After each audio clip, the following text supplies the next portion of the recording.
How to clear videos you've searched for on Facebook Lite. Hello guys, in today's video I'm gonna show you how to clear videos you've searched for on Facebook Lite. First thing, go to Facebook Lite. Here you will find these three lines in the top corner and go down until you find settings and then click activity log, and now click look at actions,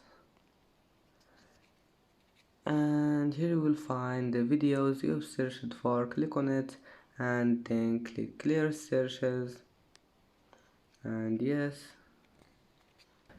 and that's it for today's video. If you like this video, please don't forget like and don't forget subscribe, and thank you for watching this video until the end, and see you in the next video.